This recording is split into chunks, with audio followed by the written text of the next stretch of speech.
ఓం గురుబ్రహ్మా గురుర్విష్ణు గురురేవ మహేశ్వరః గురు సాక్షాత్ పరబ్రహ్మ తస్మై శ్రీ గురవే నమః. చైతన్యం శాశ్వతం శాంతం వ్యోమాతీతం నిరంజనం నాదబిందుకళాతీతం తస్మై శ్రీ గురవే నమః. పరమ పూజ్యులు వజ్రాపు స్వరూపులు లోకోద్ధారకులు శ్రీ స్వరాజ్య ఆశ్రమ వ్యవస్థాపకులు పూజ్య మహాత్ములు లక్ష్మణార్జులకు అన్నయ్య తీర్థస్వామి వారికి నమస్కరిస్తూ హరి ఓం తత్సత్తో స్కందోపనిషత్తు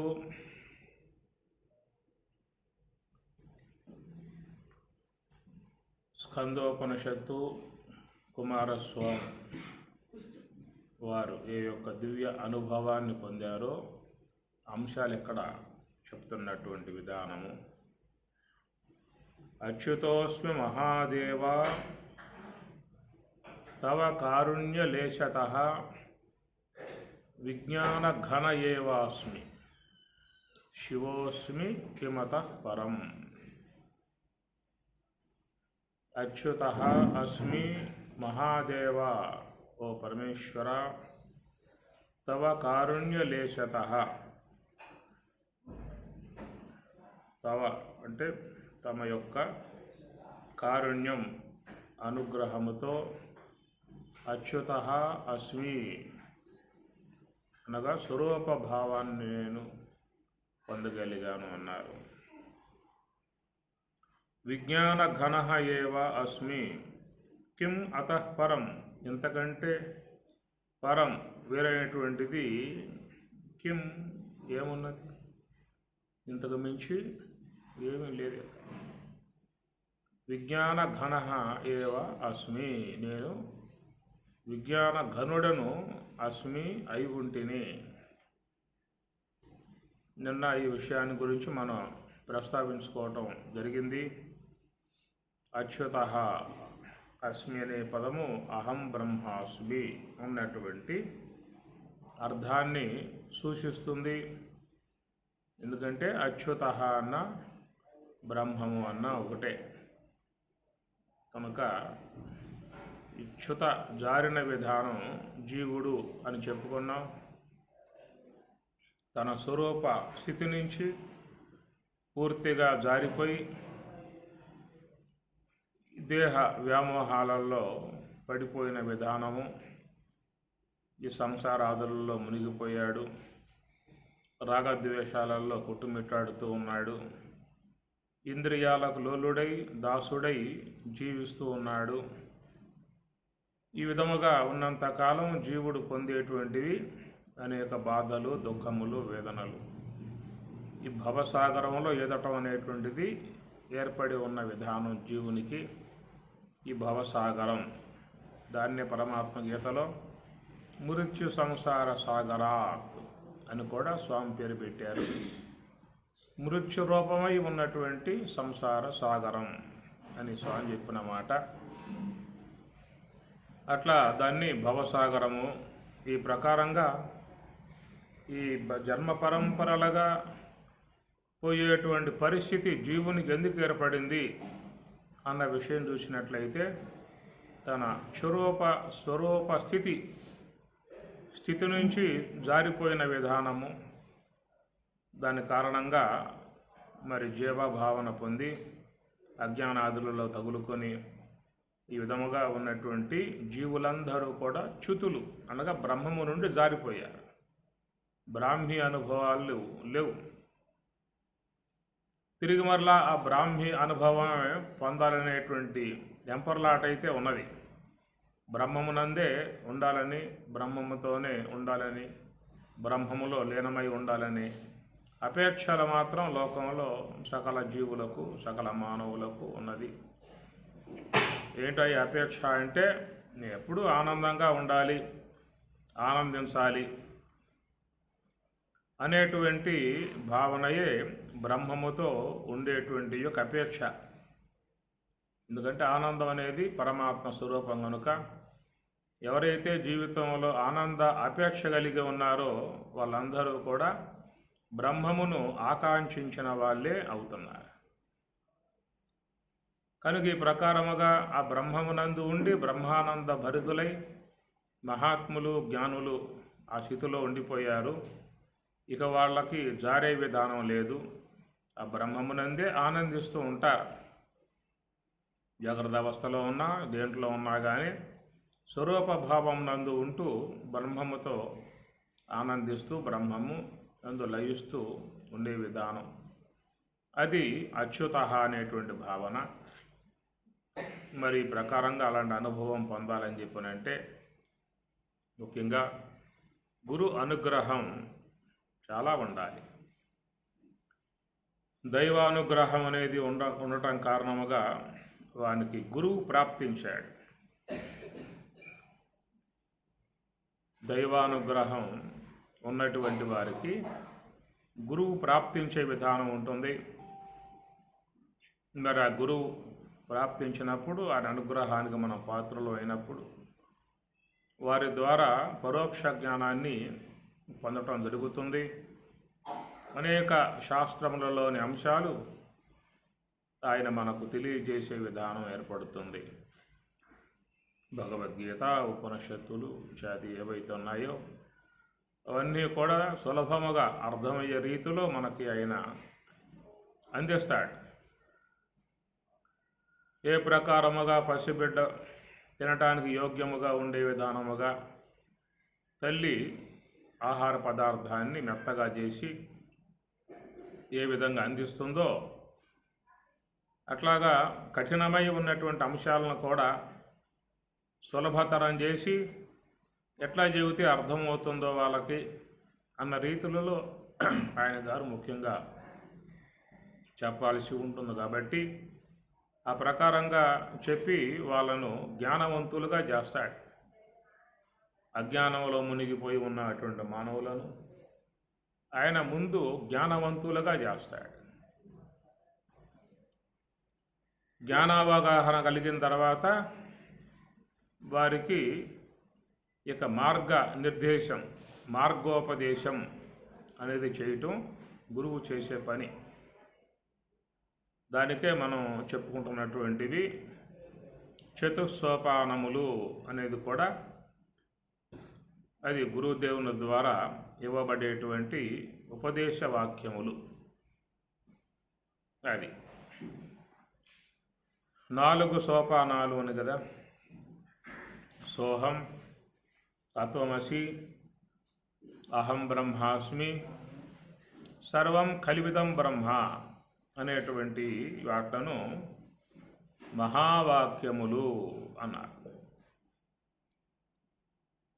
కాబట్టి జ్ఞానం కలగటానికై ఇచ్చేటువంటి అంశములన్నీ కూడా అవాంతర వాక్యాలు. గురువు మనకి జ్ఞానం కలగటానికి, అవగాహన రావటానికి, అనగా బ్రహ్మం అంటే ఏమిటి, పరమాత్మ అంటే ఏమిటి, బ్రహ్మమునకు పరమాత్మకు ప్రత్యేగాత్మ ఉన్నటువంటి సామరస్యం ఏమిటి, అట్లనే జీవుడు, ఈశ్వరుడు, ప్రకృతి, ఈ 20 తత్వాలు, 19 తత్వాలు, ఈ విధముగా ఉన్నటువంటి తాత్విక సంబంధమై ఉన్న అంశాలు, పంచకోశాలు, త్రిదేహములు, స్థూలదేహ పంచీకరణ, సూక్ష్మదేహ పంచీకరణ, షట్చక్ర విచారము, బ్రహ్మాండ విచారం, ఏకస్థాన నిరూపణ, ఇలాంటివన్నీ కూడా మనకు తెలియాలంటే గురువే అందించాలి. కాబట్టి ఆ ప్రకారంగా వాటిని అందించే విధానంలో శాస్త్రం ప్రామాణికంగా తీసుకుని గురువు చెప్పడం జరుగుతుంది. దాని కారణంగా మనకు ఒక చక్కటి అవగాహన, పరోక్ష జ్ఞానం అనేది వస్తుంది. అందువల్ల అవాంతర వాక్యాలను అనుసరించి మన జ్ఞానాన్ని అందించినటువంటి గురువే ఇక స్వరూప అనుభవాన్ని పొందాలి. కాబట్టి ఆ స్వరూప అనుభవాన్ని పొందటానికై ఉన్నటువంటి మార్గం అది ఉపదేశ సంబంధమై ఉన్నటువంటి అంశము. అక్కడ మీకు వచ్చేటువంటివి మహావాక్యాలు. విని అవగాహన చేసుకోవటానికి అందించే అంశాలు అవాంతర వాక్యాలు. ఇక సాధన చేసి నివృత్తి మార్గం వైపుకు ప్రయాణం చేసి స్వరూపము యొక్క వైపుకి ప్రయాణం చేసేటువంటి నివృత్తి మార్గ సంబంధమై ఉన్నటువంటి దానికి చేరి ఉన్నటువంటివి మహావాక్యములు. వాటిని మహావాక్యాలు అన్నారు, వీటిని అవాంతర వాక్యాలు అన్నారు. అవాంతర వాక్యాల వల్ల పరోక్ష జ్ఞానం కలగగా, ఇక మహావాక్యములు అనబడేటువంటివి అవి సాధనకు సంబంధించినటువంటి అంశములు. అవాంతర వాక్యములు శ్రవణమునకు సంబంధించిన అంశం. శ్రవణయోగ్యముగా ఉండేటువంటి వాట్లను అవాంతర వాక్యములు అని, ఇక అనుభవమునకు అనుగుణ్యముగా ఉండేటువంటి వాక్యాలనేమో మహావాక్యములు అని. ఇక మహావాక్యములు అనబడేటువంటివి చతుస్సోపానములుగా స్వామివారు ఇచ్చిన విధానము. ఇక వాటిని సాధకుడు తన ప్రయత్నం ద్వారా వాటి సంబంధమై ఉన్న అనుభవాలు పొందాలి. అవాంతర వాక్యములు అర్థమయ్యే రీతిలో అది గురుదేవుడు ఇచ్చేటువంటి వివరణాత్మక అంశము. అది స్వామివారి పక్షములో చేరి ఉన్నటువంటి అంశం. అది అర్థమయ్యే రీతిలో ఆయన చెప్పాల్సి ఉంటుంది, విని అవగాహన చేసుకోవాల్సి ఉంటుంది. కాబట్టి అవాంతర వాక్యముల యొక్క విషయంలో ఇక అవి స్వామివారు మనకు అందించే అంశము. ఇక మహావాక్యములు అనబడేటువంటివి సాధనకు అనుగుణ్యముగా ఉన్నటువంటి అంశములు, అవి అనుభవానికి వచ్చేటువంటి అంశములు మహావాక్యములు. ఈ మహావాక్య బోధ కూడా స్వామి చెప్పాల్సిందే. చెప్పినప్పుడు అనుసరించి ఆ అనుభవాన్ని ఆయన ప్రత్యక్షముగా సాధకుడు పొందాలి. మహావాక్యముల సంబంధమై ఉన్నటువంటి ఏ అనుభవం అయితే ఉన్నదో ఆ అనుభవాన్ని సాధకుడు తన ప్రయత్నం ద్వారానే పొందాల్సి ఉంటుంది. కాబట్టి మహావాక్యముల సంబంధమై ఉన్న వివరణ, వాటి యొక్క అవగాహన కూడా స్వామి ఇస్తారు. దాని 4 చతుస్సోపానముల ఉపదేశము అనేది అక్కడ వస్తుంది. కనుక అది ఉపదేశ సంబంధమై ఉన్నటువంటి అంశము. అంటే దగ్గర, దేశము అంటే భగవంతుడు. భగవంతునకు చాలా సన్నిహితముగా ఉండే స్థితి ఏర్పడుతుంది మహావాక్యాల వల్ల. అందుచేత మరి ఇక సోహం హంస యొక్క మార్గములో ఈశ్వర క్షేత్రములో ప్రవేశించి ఉన్నటువంటి విధానము ఇది ఉపదేశ సంబంధమై ఉన్నటువంటి అంశములో మొదటిగా స్వామివారు మనకి సోహం అనేది తెలియజేస్తారు. దాన్ని ఎందుకు హంస అన్నారు, ఎందుకు సోహం అన్నారు అనే విషయాలు కూడా స్వామివారు చెప్పాల్సిందే. ఎవరికి తెలిసే అంశాలు కావు. కాబట్టి ఆ సోహము యొక్క అంశాన్ని కానీ హంస యొక్క విధానం కానీ ఇవి వివరణాత్మకముగా ఉన్న అంశాలు తెలియజేయటం అవుతుంది. ఆ విధంగా చెప్పి ఆ శ్వాస యొక్క మార్గములో ప్రయాణం చేయటానికి గల చక్కటి అవగాహన కూడా ఆయన కలగజేస్తాడు. దాని ఎందుక నిగ్రహణగా ఇక వాడు ఉండాల్సిన పరిస్థితి ఏర్పడుతుంది. అంతవరకే స్వామి చేసే పని వాటి సంబంధమై ఉన్నటువంటి వివరణ అందించి వానికి ఆ మార్గాన్ని సూచించినప్పుడు అక్కడేక వాడు ఉండాలి. ఇక వాడు ఉండే ప్రయత్నం వాడు చేసుకోవాల్సిందే. అవాంతరాలు అనేకం వస్తూ ఉంటాయి. ఆలోచనలు రావచ్చు, నిద్ర రావచ్చు, అనేకమైనటువంటివన్నీ కూడా అవాంతరాలు వస్తూ ఉంటాయి. అవన్నిటినీ అధిగమించి పోయేటువంటి విధానం వాడు చేసుకోవాలి. స్వామివారు ఎంతవరకంటే ఆయన తన ఆశీర్వాదాన్ని ఇస్తాడు. దాన్ని ఊతగా చేసుకుని బలంగా చేసుకుని అనాత్మను జయించే విధానముగా ఆ సోహమునందే ఉండేటువంటి ఆ విధానాన్ని సాధకుడు శ్రద్ధతో భక్తితో ఎంతో నమ్రత కలిగి ఆ మార్గాన్ని అవలంబించాలి, అనుసరించాలి. ఆ ప్రకారంగా ఆ శ్వాస మనస్సు రెండు మిళితమైపోతాయి, రెండు ఏకమైపోతాయి. ఎందుకంటే వాయువు, హంస వాయువు అన్నాం, మనస్సు కూడా వాయు సంబంధమే. ఈ రెండు మరి అక్కడ మమేకమైపోయినప్పుడు అక్కడ సాధన విషయంలో చక్కటి వాతావరణం ఏర్పడుతుంది, ఓ ప్రశాంతత ఏర్పడుతుంది, నిశ్చలత్వం వస్తుంది, స్తబ్దత వస్తుంది, ఆనందం లభిస్తుంది. చాలా అన్ని ఈ సాధనా సంబంధమైనటువంటి లక్షణాలన్నీ అక్కడ ఏర్పడతాయి సాధకునికి.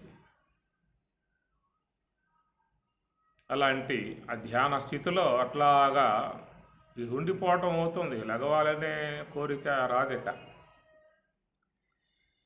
దానికి అనుసరించి ప్రకృతి పరంగా ఉండేటువంటి సానుకూలత అది కూడా లభించినటువంటి ప్రదేశాలు ఇంకా బాగా ధ్యానానికి ఊపునిస్తాయి. ఇక అట్లా గాడిలో పడ్డప్పుడు ఇక స్థితి అట్లాగే వెళ్ళిపోతుంది. ఎంతసేపు కూర్చున్నా కానీ లెగవాలనేటువంటి భావన కూడా రాదు. ధ్యానంలోకి వెళ్ళిపోయినప్పుడు లెగవాలని మెలకు బయటికి రావాలి అనేటువంటి భావన రాదు. ఒకవేళ వచ్చినా కానీ ఆ స్థితి ఒప్పుకోదు, అట్లాగే ఉండిపోయే పరిస్థితి ఉంటుంది. అది ధ్యానం యొక్క సంబంధమై ఉన్నటువంటి అంశము. అది రావాలి. అది రాగలిగితేనే ఇంకా కొంచెం ముందుకు ప్రయాణం చేసే అవకాశం ఏర్పడుతుంది. దానికి వెనకాలంలో సంస్కారాలు అడ్డుపడే పరిస్థితి, లోన ఉన్న అజ్ఞానం కూడా అడ్డుపడే పరిస్థితులు ప్రాథమిక స్థాయిలో వస్తాయి. అధిగమించిన తర్వాత కలిగేటువంటి ఒక చక్కటి ప్రశాంత స్థితి అది ధ్యానం యొక్క స్వరూపము.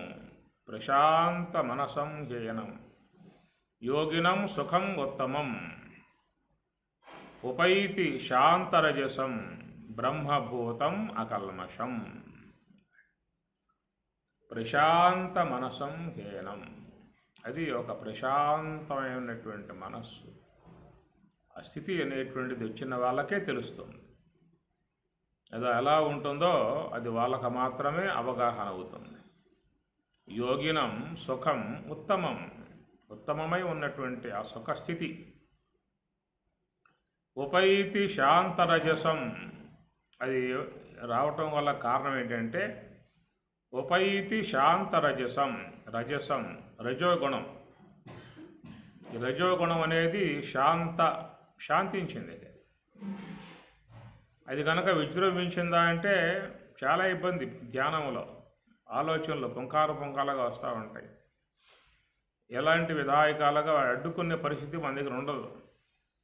ఎప్పుడైతే ఉపేతి శాంత రజసం, ఆ శాంత రజోగుణం ఉపశమించిందో, దాని వేగం తగ్గిపోయిందో, ఆ తర్వాత సాత్వికం మనలో వెళ్ళి విరిసిందో, అలాంటి సాత్విక స్థితి ఏర్పడ్డప్పుడు ఉండేటువంటి విధానమే ధ్యాన విధానము.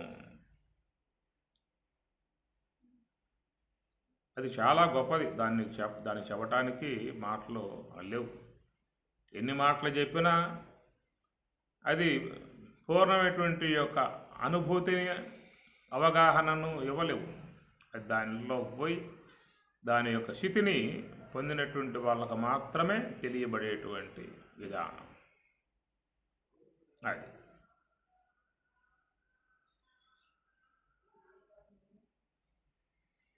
అదే వేమన కూడా తన అనుభవాన్ని మాటలతో చెప్పలేక ఆయన చూపి చెప్పరాదు సూక్ష్మమది అచలతత్వం అనగా అనుభవగమ్యం. అచలం కదలకుండగా మనస్సు నిశ్చలమై ప్రశాంతమై ఉన్నటువంటి ఆ స్థితి వచ్చేసిన తర్వాత ఉండేటువంటి అచలతత్వం అనగా అనుభవగమ్యం. చూపి చెప్పరాదు సూక్ష్మమది. చూపి ఏం చూపిస్తా అక్కడ? చూపించే అవకాశం అక్కడ ఏమున్నది? చూపి చెప్పరాదు, సూక్ష్మం అది.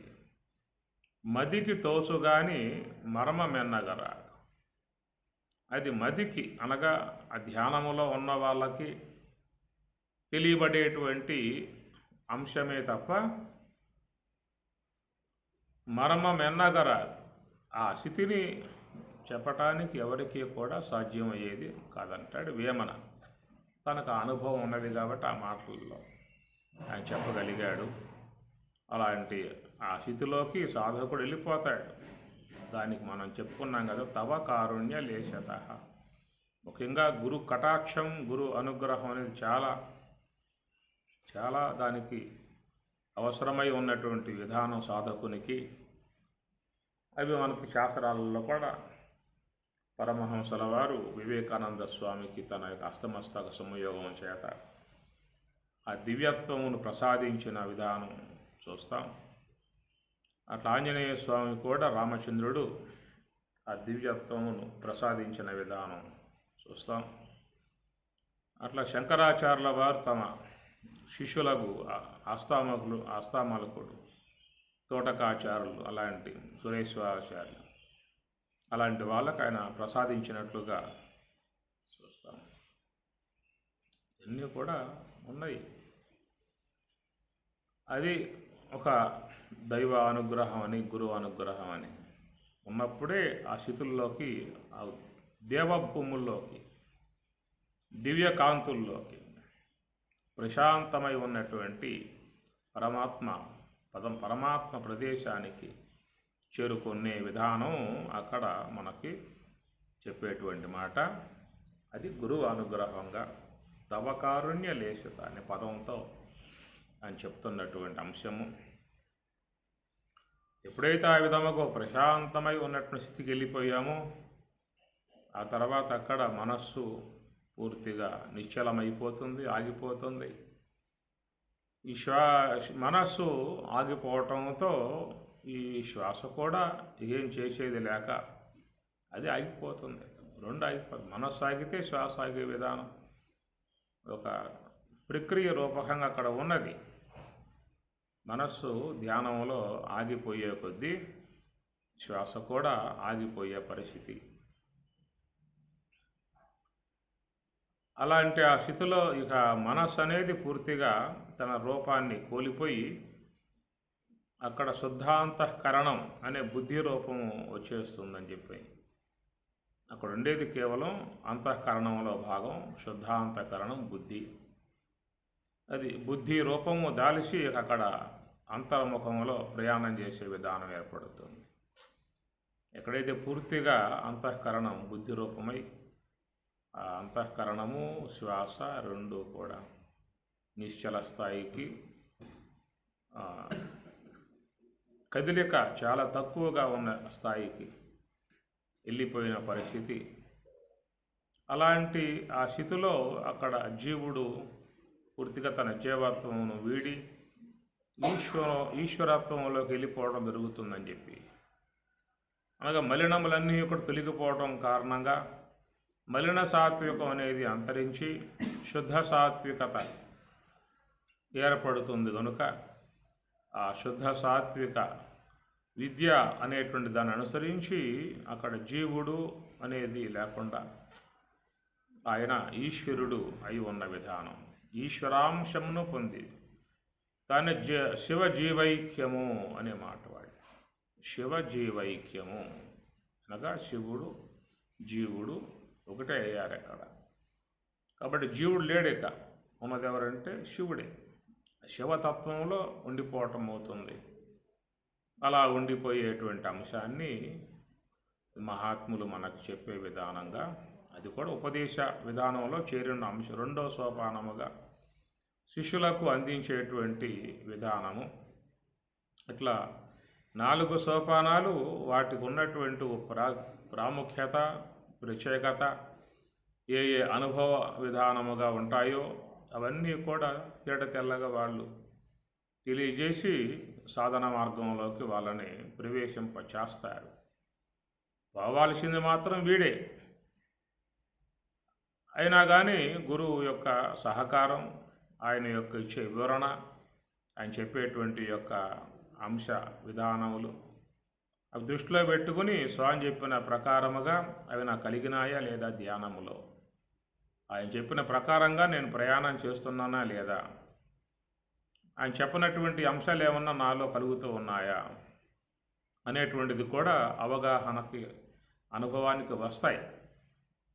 వచ్చిన తర్వాత గురువుతో మళ్ళీ ఆయన చెప్పుకుంటాడు ఇట్లా అనుభవం కలిగిందని అన్నప్పుడు అవి ధ్యానానికి సంబంధించిన అంశములుగా ఉన్నట్లయితే అవి మంచిదయ్యా, అలాగే కలగాలి, అవే వస్తాయి, అట్లాగే నువ్వు ప్రయాణం చేయి అనే మాటగా. ధ్యానానికి విరుద్ధముగా వచ్చే అంశాలు ఏమన్నా ఉంటే అలాంటివి రాకూడదు, అవి వచ్చినట్లయితే వాడు జోలికి పోమాక అని చెప్పని కూడా ఆ వివరణ గురువు ఇవ్వాల్సిందే. ఎందుకంటే ఆ మార్గంలో పోయి వచ్చింది ఆయనే కాబట్టి, ఆ మార్గంలో ఆయన పోయి వచ్చాడు కాబట్టి ఆ మార్గంలో పోయేటువంటి వానికి సూచనలు అనేటువంటివి కూడా గురువు ఇవ్వాల్సి ఉంటుంది. అట్లాగా ఆ చేసే ప్రయాణం సుదీర్ఘ ప్రయాణం. అడెవరు లేరిక తానొక్కడే ఉంటే ఒకవేళ ఈశ్వరుడు తోడుగా ఉంటాడు. ఆ ఈశ్వరానుగ్రహముతో ఇక దేవభూములలో దాన్నే స్వామివారు పృథివీ యాత్ర అని ఒక మాట వాడారు. రెండవది సుషుమ్నా యాత్ర అని కూడా స్వామివారు చెప్పినటువంటి అంశం. పృథివీ యాత్ర ముగిసింది, సుషుమ్నా యాత్ర ఆరంభం అయ్యింది. ఈ పదాలు కూడా మనకేం తెలియదు, ఆ పద సంబంధమై ఉన్న వివరణ స్వామి ఇవ్వాల్సిందే. పృథివీ యాత్ర ముగియటం ఏమిటి, ఏమి కూడా మనకి తెలిసే అంశం కాదు. సుషుమ్నా యాత్ర ఆరంభం అవుతుంది అన్నా కూడా ఏదో పదాలు వినపడ్డాయే తప్ప ఆ పృథివీ యాత్ర ముగియటం ఏమిటో, సుషుమ్నా యాత్ర ఆరంభం కావటం ఏమిటో అనేది కూడా మనకేమీ తెలియదు. అది స్వామివారు వారి మాటల నుంచి ఇచ్చే వివరణ మనం తీసుకున్నప్పుడే ఓహో ఇదా పరిస్థితి అనేటువంటి భావన వస్తుంది. అందుచేత పృథివీ యాత్ర ముగియటము అని చెప్పనంటే మనస్సు శ్వాస యందు ఉన్నప్పుడు ఆ శ్వాస అనేది మరి తగ్గి 10 అంగుళములుగా సంచరించే శ్వాస తగ్గి పూర్తిగా ఆ శ్వాస ఆగిపోయిన పరిస్థితి వచ్చినప్పుడు ఆ సాధకునకు ఈ దేహం యొక్క స్పర్శ ఉండలేక, దేహ స్పర్శ ఉండదు. దాన్నే తన్మయత్వము, తనువుని మరిచేయడు. తనువు యొక్క సంబంధ స్పృహ లేదేక, స్పర్శ లేదేక, దేహం తెలియట్లా. ఆ ప్రకారంగా శ్వాస పూర్తిగా ఆగిపోయినప్పుడు ఏ యొక్క స్థూల దేహం పూర్తిగా విడబడుతుందో, దేహ స్పర్శ అనేది ఉండదో, దేహం గురించిన ఆలోచన, దేహం గురించిన మరి భావన ఏముండదు ఇక సాధకునికి, లోనకి వెళ్ళిపోయాడు. కాబట్టి ఆ ప్రకారంగా శ్వాస ఆగిపోయేదాకా ఉండేటువంటి దాన్ని పృథివీ యాత్ర అని పేరు పెట్టారు. అది శ్వాస ఆగిపోవటంతో ఈ దేహం అనేది జడమైపోతుంది అన్నమాట. ఎందుకంటే దేహాన్ని ధరించి వ్యవహరింపజేస్తున్నది శ్వాసే. దాని మూలాధార చక్రంలో స్వామివారు మూలము, దేహానికి శ్వాస మూలము అన్నారు. కాబట్టి ఈ దేహం అనేది ఉన్నది అంటే శ్వాస యొక్క ఆశ్రయంలోనే ఈ దేహం అనేది ఉన్నది. కాబట్టి మనకు సూక్ష్మదేహం సుషుప్తిలో లయమైన పూర్తిగా పనిచేయటం మానుకున్నా మనకి ఇంద్రియ సంబంధ వ్యవహారాలు లేవు కాబట్టి ఈ గోళకాలు కూడా పూర్తిగా ఉపశమిస్తాయి. అనగా కన్ను చూడదు, చెవి వినదు, వాక్కు మాట్లాడదు, దేహం స్పర్శ గ్రహించదు. ఇవి దేహంకి ఉన్నటువంటి గోళకాలు అని పేరు పెట్టారు. ఈ గోళకాలు ఎప్పుడు వాటి పనితీరు అని చెప్పనంటే ఇంద్రియాలు ఉండాలి. ఇంద్రియాలు ఉంటేనే ఈ గోళకాల పనితీరు. కన్ను చూస్తూ ఉంటుంది, చెవి వింటూ ఉంటుంది. ఇవన్నీ ఎట్లా వచ్చాయంటే అక్కడ ఇంద్రియాలు చేరాయన్నమాట. సూక్ష్మదేహం అనే దాని సంబంధ ఇంద్రియాలు చేరాయి కాబట్టి ఈ క్రియ ఉంటుంది.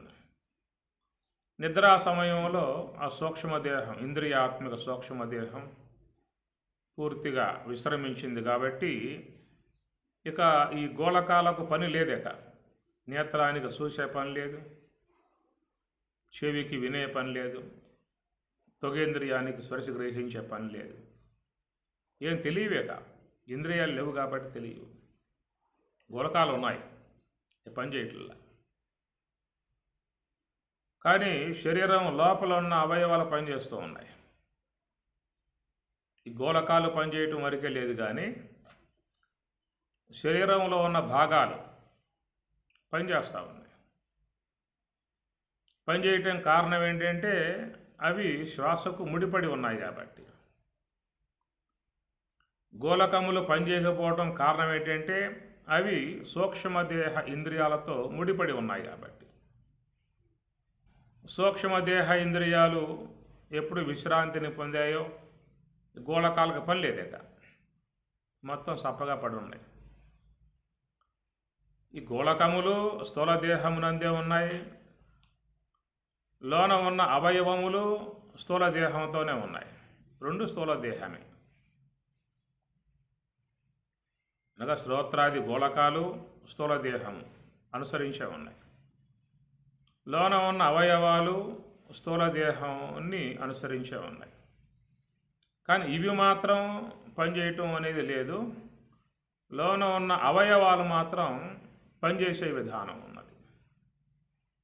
కారణం ఏంటంటే ఈ గోళకములు అనబడేటువంటివి సూక్ష్మదేహ ఇంద్రియాలకు అనుసంధానం కలిగిన విధానం ఈశ్వరుడు పెట్టాడు.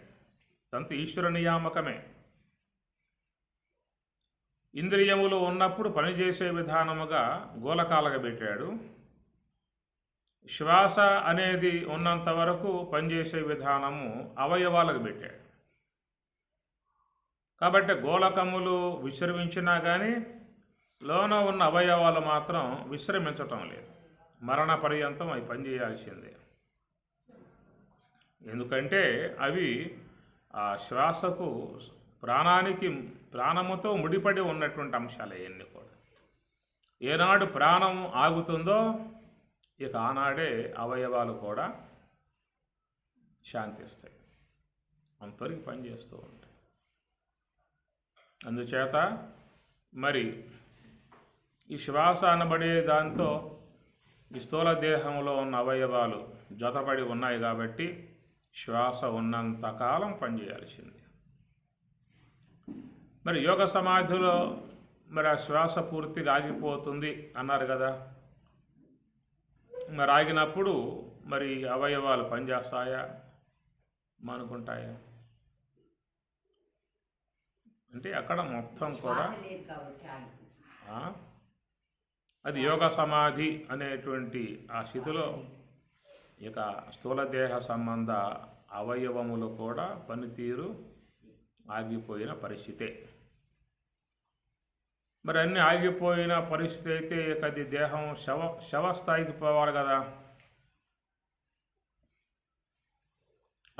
అవయవాలు పనిచేసే తీరు కనుక ఆగిపోతే అది లోకం యొక్క వ్యవహారం అనుసరించి శవస్థాయి. అందువల్ల అది అక్కడేమంటారు కదా దాన్ని, ఆ పరిస్థితిని ఏమంటారు? శవస్థాయే అని చెప్పని అంటారా అంటే జడస్థితి అన్నారు. జడస్థితి, జడమై ఉన్నది, శవమై లేదు. శవస్థితికి వచ్చేస్తే శరీరంలో మార్పులు వచ్చేస్తాయి. అది దాంట్లో సూక్ష్మక్రిమి ఉత్పత్తి కావటం కానీ, శరీరం శిథిలం కావటం కానీ ఇవన్నీ ఆరంభమవుతాయి. జడస్థితిగా ఉన్న విధానములో అలాంటి పరిణామాలు ఏర్పడకపోవడం కారణం ఏంటంటే దానికి తగిన రక్షణ ఈశ్వరుడు కలగజేశాడు. శ్వాస ఉన్నప్పుడు ఏ పని జరుగుతూ ఉన్నదో, ఏ పని జరగటం వల్ల శరీరం మంగళకరంగా ఉన్నదో అదే తరహాగా దాంట్లో ఎలాంటి యొక్క ఆ ఇలువలు కూలిపోకుండా ఉండే విధానముగా అక్కడ జ్ఞానాగ్ని అనేటువంటి మూర్ధాగ్ని, జ్ఞానాగ్ని, దాని యొక్క రక్షణలో ఈ దేహం అనేది ఉండటం. రెండవది రసోమృతం. ఓం భూర్భువస్సువ. రసోమృతం బ్రహ్మ భూహు భువ సువః ఓం. ఇక వాడు భూహు భువ సువః 3 వ్యాహృతులు, అకార ఉకార మకార, 3 దేహాలు. ఇవన్నీ కూడా దాటుకుని ఓమిత్యేకాక్షరం బ్రహ్మ. అట్టి ఓంకారాత్మిక ఆ బ్రహ్మం వైపుకి ప్రయాణం చేసి ఇక ఆ స్థితికి వాడు ప్రయాణంలో పోయినప్పుడు ఈ మన శరీరంలో ఊరేటువంటి రసాలైతే ఉన్నాయో ఆ రసాలన్నీ కూడా అమృతం, రసోమృతం, అమృత విధానముగా అవి మార్పు చెందిన విధానం.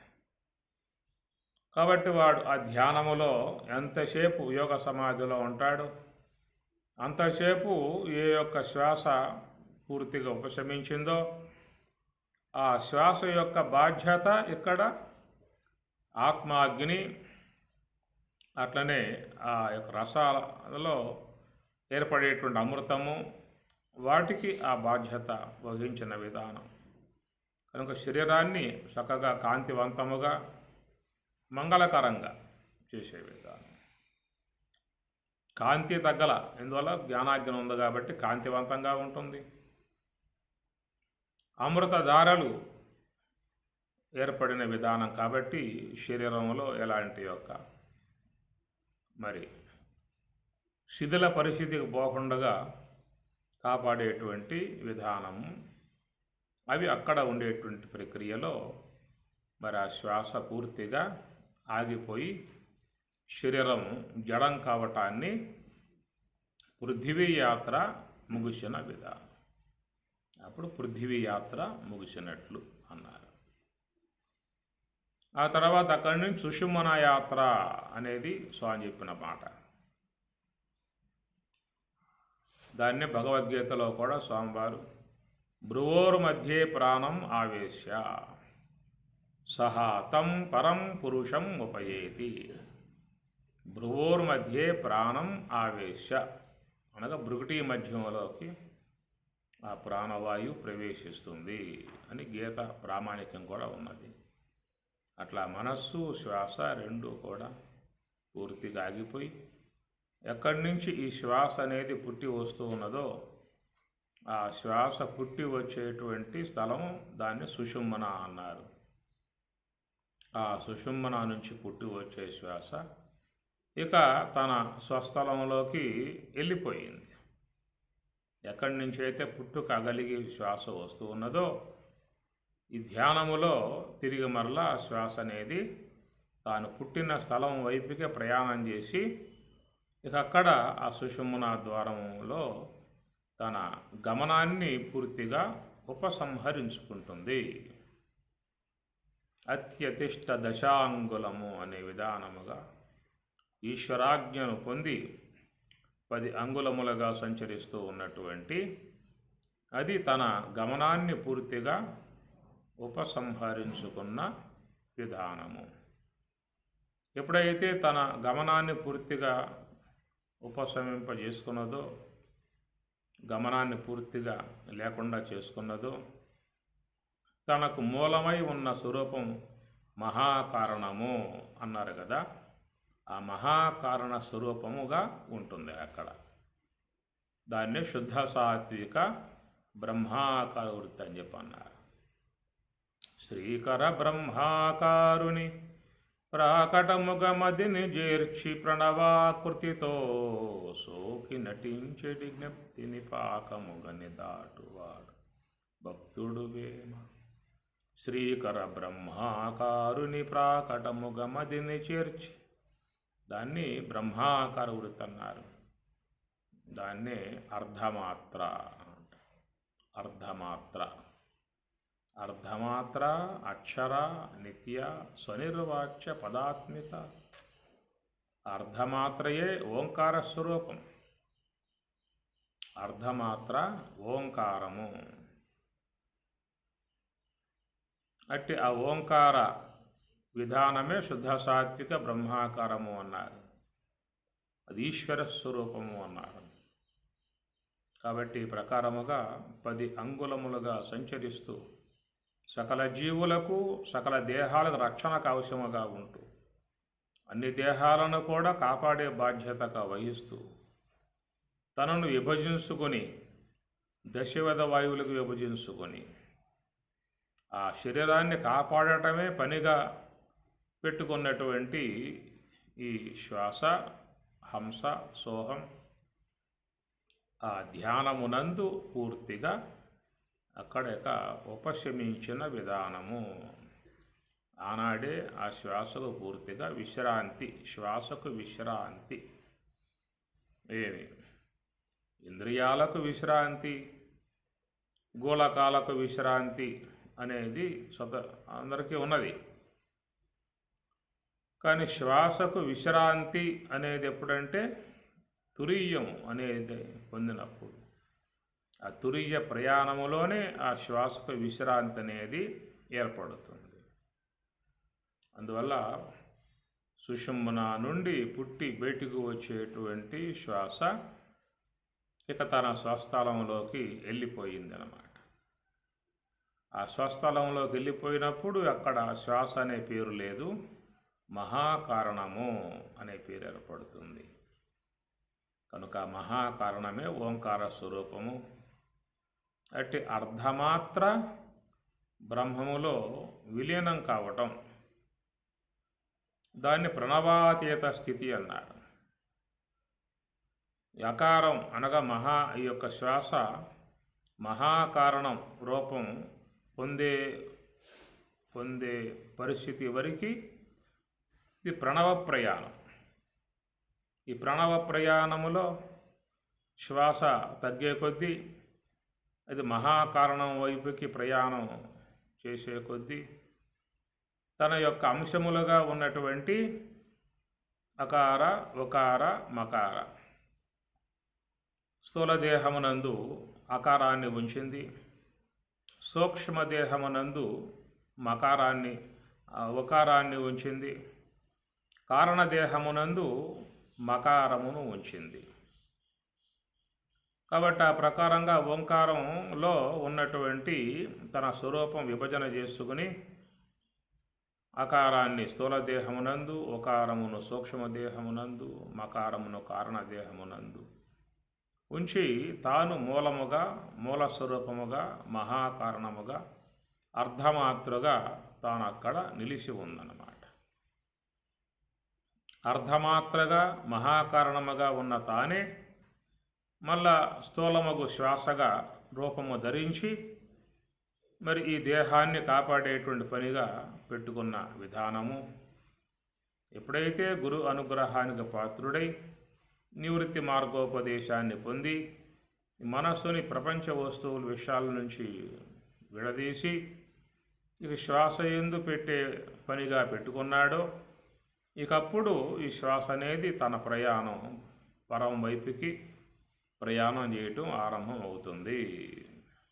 ప్రయాణకాలే మనసాచలేన భక్త్యా యుక్తో యోగ బలేన అని స్వామి కూడా భక్తి గలవాడై యుక్తుడై యోగ బలాన్ని చేకూర్చుకుని మరి ఆ ప్రకారముగా మనసా అచలేన మనస్సుని అచలముగా నిశ్చలముగా పెట్టడం అది సాధకుని బాధ్యత. సాధకుడు చేసుకోవాల్సిన పని. మనస్సుని నిశ్చలంగా పెట్టుకోవటం సాధకుడు చేసుకోవాల్సిన పని. మనసు నిశ్చలం చేసుకోవటం సాధకుడు పెట్టుకున్న పని అయితే శ్వాస నిశ్చలం కావటం అనేటువంటిది ఈశ్వరుడు వహించిన పని. కాబట్టి శ్వాసను ఆపాల్సిన పని మనకు అవసరం లేదు. ఆ శ్వాస అనేది ఆయన చేతిలో ఉన్నది కాబట్టి దాన్ని ఆపుకోవటం ఆయన చేసుకుంటాడు. నీకు అవసరం ఆ పని. నువ్వు చేయాల్సింది ఏమిటంటే మనస్సును ఆపటం వరకే నీ పని. తత్రైకాగ్రం మనఃకృత్వా అందుచేత మనస్సుని సంకల్పాలకు పోనివ్వకుండగా ఆ శ్వాస యందు నిలకడగా ఉండే పని అది నీ యొక్క బాధ్యత అయి ఉన్నది. కనుక మనస్సును నిశ్చలపరచటం అది నీ వంతు, శ్వాసను ఆపటం ఆయన వంతు, ఈశ్వరుని వంతు. మనస్సును నిశ్చలం చేయటం జీవుని పని, శ్వాసను పూర్తిగా గమనం లేకుండా ఆపివేయటం ఈశ్వరుని పని. నీ బాధ్యతను వహించినట్లయితే ఆయన బాధ్యత ఆయన వహిస్తాడు. కనుక ముందు నువ్వు చెయ్యాలి, తర్వాత ఆయన తన పని ఆయన ఆరంభం చేస్తాడు. ఇదే విషయం పరమాత్మ గీతలో కూడా. భజతాం ప్రీతిపూర్వకం దదామి బుద్ధియోగం తం ఏన మాం ఉపయాంతితే. ఏన దేని చేత, మాం అనగా బ్రహ్మమునగు నన్ను, నా స్వరూప భావాన్ని, ఉపయాంతి పొందుటకు అవకాశం ఏర్పడుతుందో ఆ విషయములో ముందుగా ఉన్నది నీ బాధ్యత అన్నాడు. భజతాం ప్రీతిపూర్వకం భజసేవాయాం. ప్రీతిపూర్వకం ఇష్టపూర్వకముగా, కష్టపూర్వకంగా కాకుండా ఇష్టపూర్వకముగా మనస్సుని శ్వాస యందు పెట్టేటువంటిది వహించాల్సి ఉంటుంది. అది ఇష్టపూర్వకంగా భక్తిపూర్వకముగా మరి ఆ పని ప్రతి ఒక్కరూ చేసుకోవాల్సి ఉంటుంది. అది నీ యొక్క వంతు, అది నీ ముందున్నటువంటి బాధ్యత. అది నువ్వు కరెక్ట్గా నిర్వహించినట్లయితే ఆ తర్వాత ఉన్న అంశం నేను చూసుకుంటాను అన్నాడు. దదామి బుద్ధియోగం, నేను ఆ యొక్క బుద్ధియోగాన్ని ప్రసాదిస్తాను అన్నాడు. అంటే అర్థం ఇక్కడ మనకి ఒకటి జీవుని పక్షంలో చేరి ఉన్న అంశము, మరొకటి ఈశ్వర పక్షంలో చేరి ఉన్న అంశము. ఆ రెండు గనక సఫలీకృతం అయినట్లయితే అక్కడ జీవుడు లేడు, ఈశ్వరుడు లేడు, శుద్ధ బ్రహ్మమే ఉంటుంది. జీవుని పక్షంలో ఉన్న అంశం ఏం చెప్పుకున్నామంటే మనసా అచలేర, అది జీవుని పక్షంలో చేరి ఉన్న అంశమైతే, ఈ శ్వాస అనేది పూర్తిగా ఆగిపోయే విధానం ఈశ్వర పక్షంలో చేరి ఉన్న అంశము. ముందు నీ పని నువ్వు చేయాలి, నీ పని నువ్వు చేస్తే అప్పుడు ఈశ్వరానుగ్రహం కలుగుతుంది.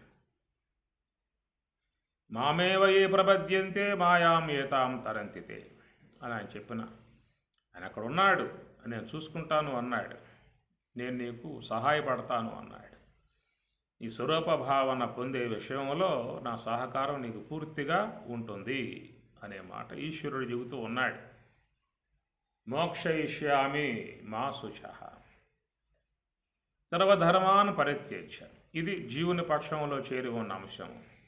మోక్షయిష్యామి అనేది ఈశ్వరుని పక్షంలో చేరి ఉన్న అంశం.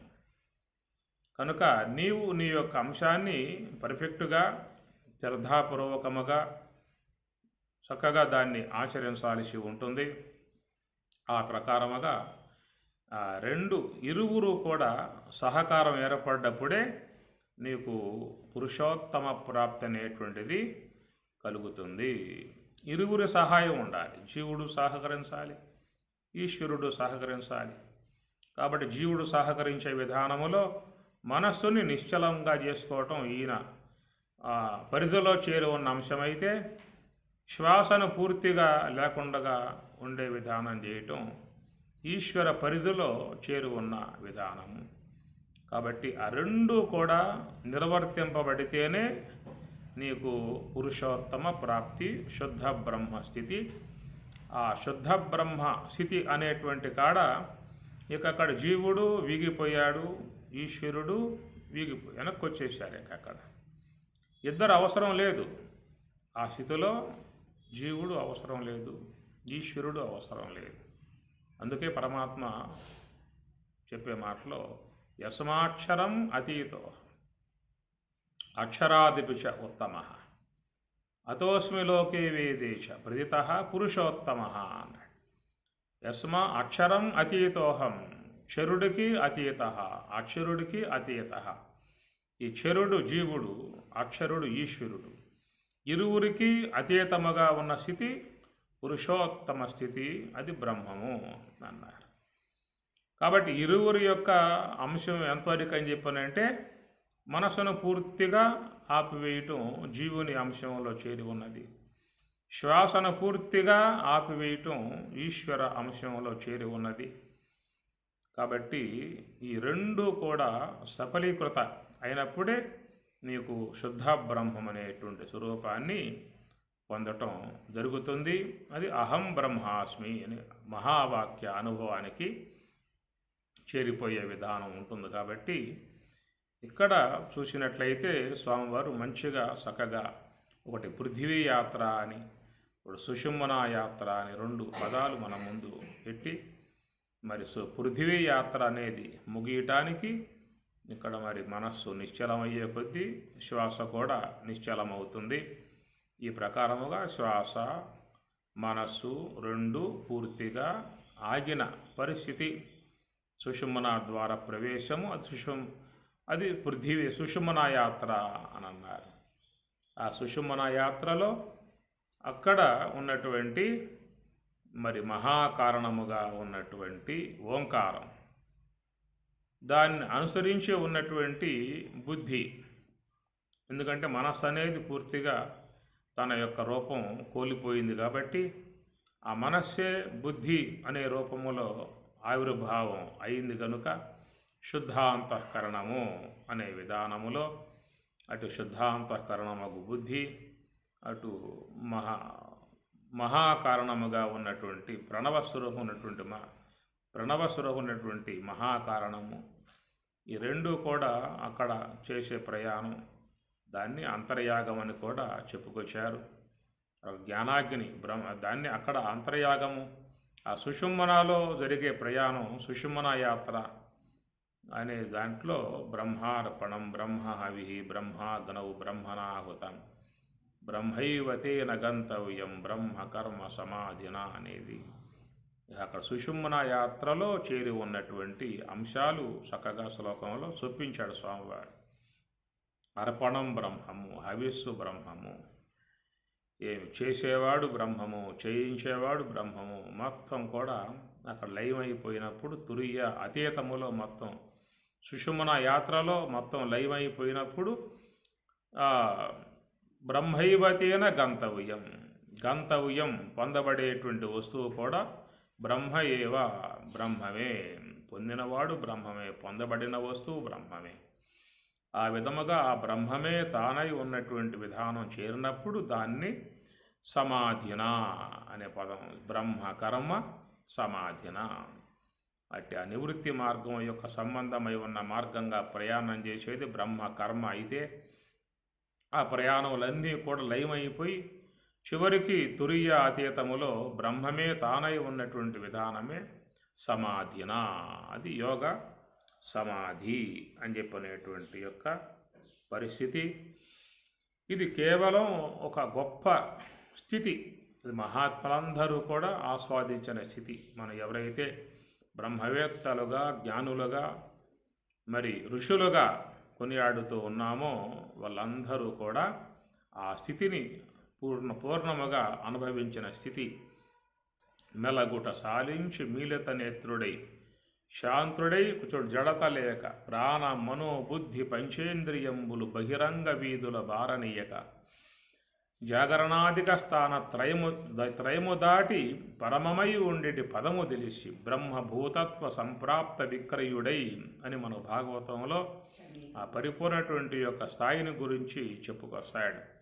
అంగ్రి మూలమున మూలాధార చక్రము పీడించి నాభి తలము చేర్చి నయముతో మెల్లన హృస్సజోజం ఎగరేయబట్టి నొర మీద హత్తించి తాలుములు దరిమి నిలిపి మమతతో భ్రూయుగ మధ్యమునందు చేర్చి ఇచ్చలేని యోగి ఎలమి ముహూర్తార్థం ఇంద్రియానుసంగం ఇంతలేక ప్రాణములను వంచి బ్రహ్మరంధ్రము చించి బ్రహ్మమందు కలయు కౌరవేంద్ర అని